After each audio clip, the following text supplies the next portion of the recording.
You know, I've been sitting here trying to figure out how to do the review on this gun for, I don't know, the last couple months at least. I don't want to review it and come off like, I'm just hating on Smith & Wesson or the M&P line in general, because realistically nothing could be further from the truth. This Metal M&P 2.0 Competitor, it's a great gun and it handles really well. Not only is it accurate, but I feel like it is the best looking striker fired pistol on the market, hands down. The problem is, this gun is not what we're being told that it is. The reality here is that the Competitor, for as good of a gun as it is, it's really more of a marketing gimmick than the competition gun that it's being positioned as. We can start with the finish that was put on it. Sure, that tungsten looks great. I have Cerakoted dozens of guns in that color. H237 tungsten. It's a decent finish, but it's not something that I would ever put on a gun that's going to be used and abused. Guns like carry pistols or competition pistols, they need more protection than what the H series of Cerakote can offer. That's why one of the first things that I did after I took the Competitor out for its initial testing was strip it down and recoat it. E210 Moss, for those of you that are wondering. I've done these comparisons in other videos before, and the E series or Elite series from Cerakote tends to take 2 to 3 times the amount of abuse that the H series will. The thing is though, the H series, it's the one that has all the fancy colors. So yeah, that's obviously why Smith & Wesson used the H series for the Competitor. You know what though? It's fine. I like this color a lot better and it's going to last me longer. Not only that, but because I do my own Cerakote, I saved myself anywhere between $200 to $300 from having to have someone else do it. I'll tell you this much though, it needed it. My initial range trip with the gun, I maybe put 5 mags through it. When I got it home, tore it down, cleaned it all up, there were several spots where the finish was already flaking and wearing through. The next thing on my list is the competition Magwell. Now, it's not horrible, and I am glad that Smith & Wesson put one on this gun. Honestly, it should have been heavier. Aluminum was a really strange choice for a Magwell for this. I, of course, fixed that by going over to Floyd's Custom Shop and ordering one of their limited production brass Magwells for this gun. Not only did I order that one, but I also ordered a backup Magwell. It is the conceal carry. It's a little bit more streamlined, and I have plans for that one down the road. Of course, while I was on the Floyd site, I ordered a bunch of these +6 mag extensions.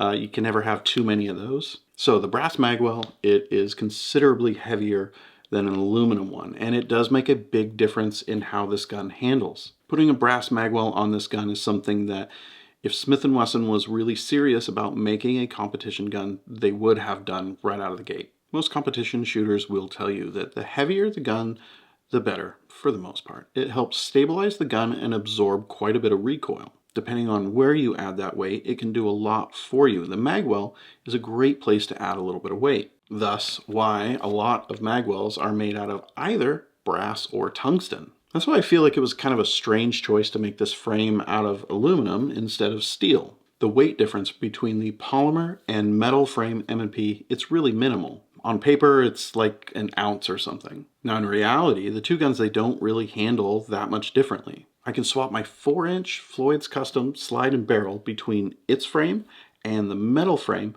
and honestly, not really tell the difference for the most part. They handle very similarly. The only difference that I really feel is that with this metal frame being just a little bit longer, I gain a little bit of room for my pinky in comparison to my polymer frame. Now, if this were a full-size 5-inch frame, then that would be exactly the same. But in terms of handling, I couldn't tell the difference. What Smith & Wesson should have done was make a real metal gun, a real competition gun, something like the Canic Rival S. And hopefully we'll be doing some work with that gun here on the channel soon. We'll see how that goes. The Canic Rival S, it is a hard gun to get a hold of.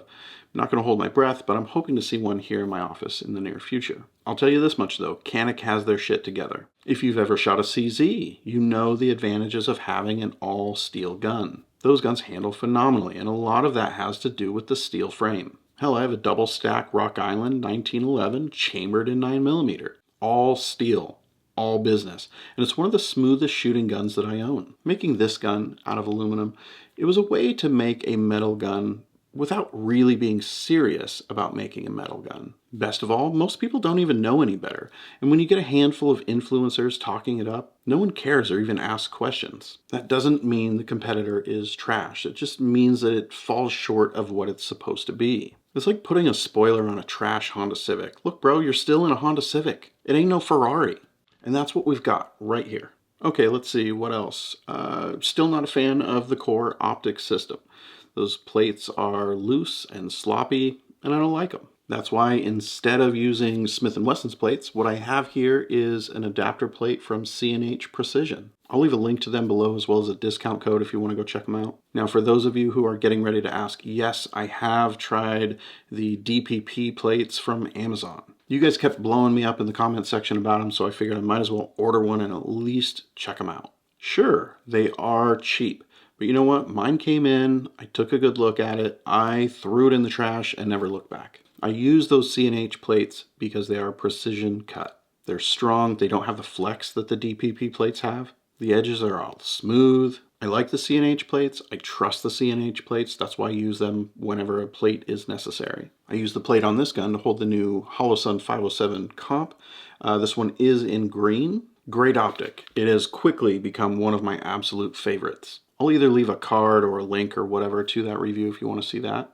I think the thing that really grinds my gears about the competitor is the trigger. I bought this gun expecting a smooth trigger, a light trigger. It's marketed as a competition gun. I expected a short take-up and reset like you would expect on a competition gun. Something very similar to a 1911 or 2011 trigger. Now I know, obviously, mechanically speaking, that's an impossibility, and it's a lot to ask to have a striker-fired pistol have a trigger like this. When I started seeing other channels talk about the competitor and the trigger on it, I thought for sure Smith & Wesson had done something special. Maybe gave it something with the same characteristics as the M&P 2.0 with that Apex trigger. All these people just salivating over the trigger on the competitor, you know, I just expected a lot more. Here's the truth though.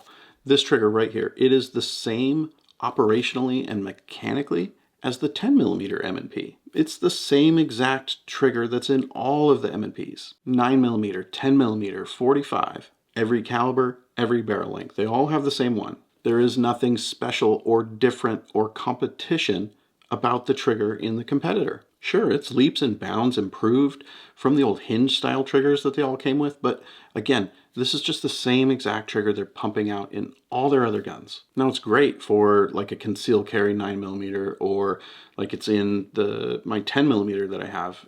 That gun for me is a hiking gun and it's fine. I don't mind it at all. But you know what? The amount of take-up that there is in this trigger, it's almost as shameful as the reviewers who refuse to call it out because they don't want to bite the hand that feeds them. I expect that from people who are sponsored from Smith & Wesson. What's disappointing to me though is seeing people who have review channels not even sponsored by Smith & Wesson. People who actually shoot competitively but aren't sponsored by Smith & Wesson. All giving this gun their stamp of approval and talking about how amazing the trigger on it is. It's deceptive. The competitor has the same old trigger that's on the rest of the M&P lineup. It's not a bad trigger at all. For a standard gun, for a competition gun, this trigger is trash. For those of you feverishly typing down in the comments section about trigger snobs, or how your trigger doesn't matter in a real world self-defense situation, or any other number of hate comments, I'm not sorry. I expect a lot more from a gun marketed as a competition gun. I just do.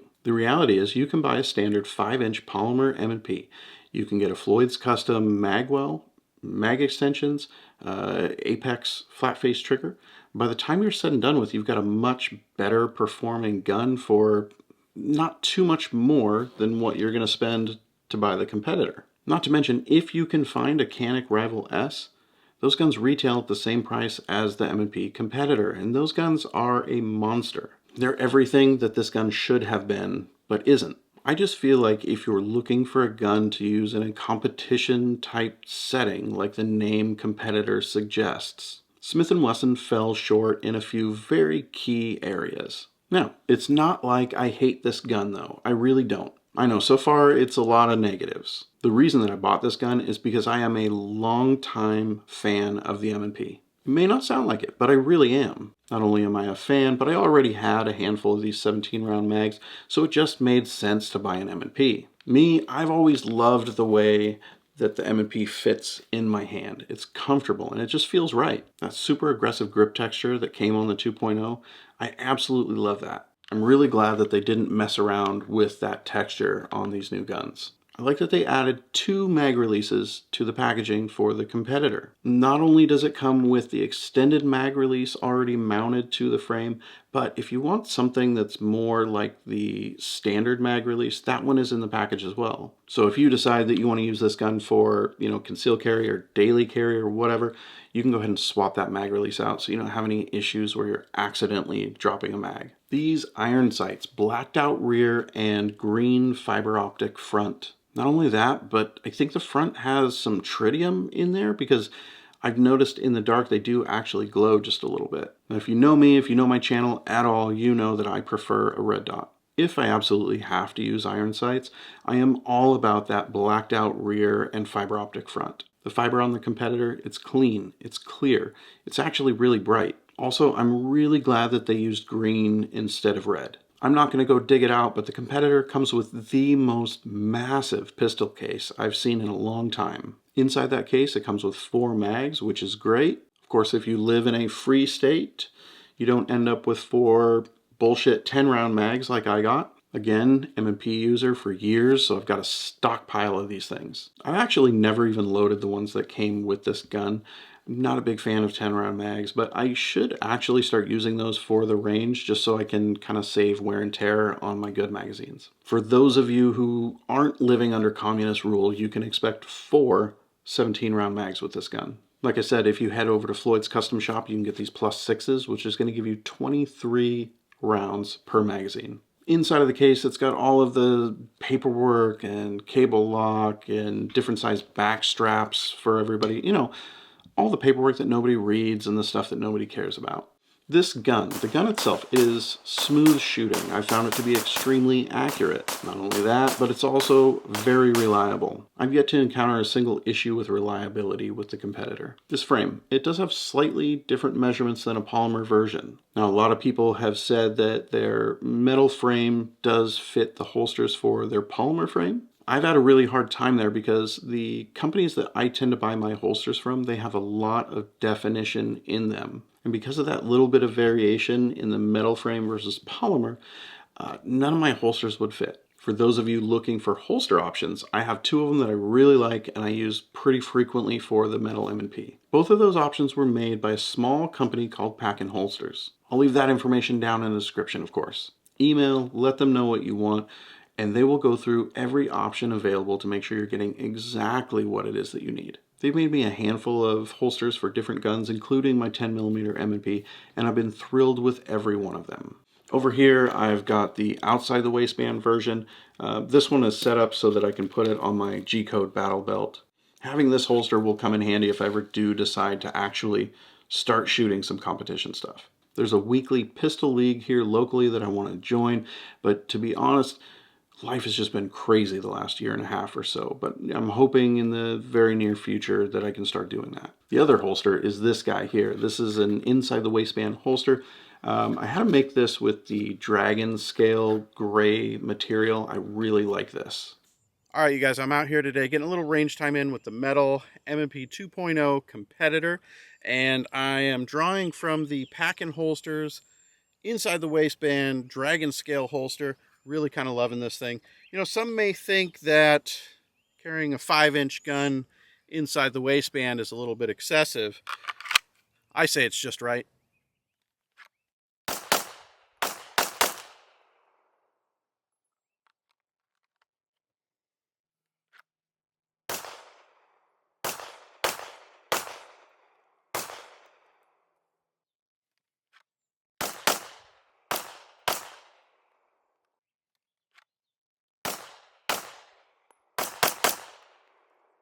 Now, I do carry the 5-inch Competitor on and off, but what I really like is taking the 4-inch slide and adding it to that metal frame and then carrying this way. It's a really weird feeling combination, but you know what? It's oddly impressive to shoot. Using the inside the waistband holster from Packin Holsters, I can carry this gun as the 4-inch barrel or the 5-inch. Both of them conceal quite well. So, is this a competition gun? I'm going to say not really, but it's a good place to start if you want to build one. It's also not a combat pistol either. I mean, yeah, these slide lightning cuts, they look really good. I love them. But as far as a combat pistol, I think I'd want a solid slide, something where I don't have to potentially worry about debris getting caught in there and causing malfunction. No, that's not something that I've had happen with this gun, but in order for me to actually call it a combat pistol, it would have to have a solid slide. Honestly, I don't know what to call this gun. For me, it's just a range gun. I shoot it every single time that I go to the range, and even though I have some issues with the way it's marketed, I can't get enough of the Competitor. Sure, I would change a few things about it if I were in a power position over at Smith & Wesson. At the same time, I really don't have any buyer's remorse with it the way that I have a few other guns that I own. As of this video, I have 1,100 rounds through the Competitor. 115, 124, and 147. Mostly AAC because, you know, they're great ammo and at a reasonable price. I've also shot a little bit of various self-defense ammo through it, and so far I haven't seen any malfunctions with it, no matter what I put through the gun. Look, if, like me, the M&P Competitor caught your eye, and you absolutely have to add it to your collection, I think you should find one, buy it, do the background check so you can get it to the range as soon as possible. Now, if you're looking for an actual competition type gun, sure, this could be it. There are better options out there for nearly the same price.